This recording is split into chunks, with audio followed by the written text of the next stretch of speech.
February 24, 2022. Today News: 2 top prosecutors investigating Trump Organization resign. 2 top prosecutors involved in a criminal investigation of former President Donald Trump and his company, the Trump Organization, have resigned from the Manhattan District Attorney's Office, a spokesperson for the office said Wednesday. Carrie Dunn, who championed the legal fight to get the former president's tax returns and tax-related documents all the way to the Supreme Court, twice, and won, has left the office along with Mark Pomerantz, a former mafia prosecutor who was recruited from private practice to help lead the investigation. Danielle Filson, a spokesperson for Manhattan DA Alvin Bragg, said in a statement that "We are grateful for their service, and the investigation is ongoing."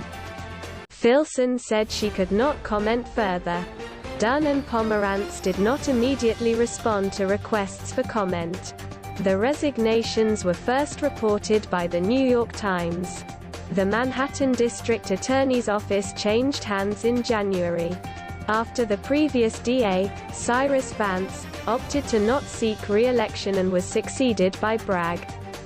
The Times, citing 2 sources, reported that the resignations came after Bragg began to back away from the investigation and had paused grand jury testimony. Trump has not been charged with any wrongdoing in the case, and has called the investigation a politically motivated witch hunt.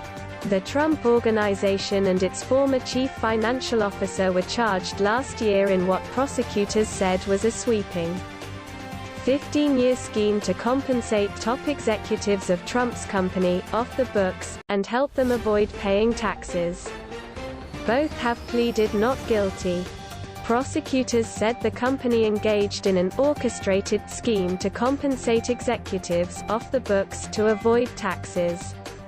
At the time, Dunn said in court, contrary to today's assertion by the company's former CEO, Trump, "This is not a standard practice in the business community, nor was it the act of a rogue or isolated employee.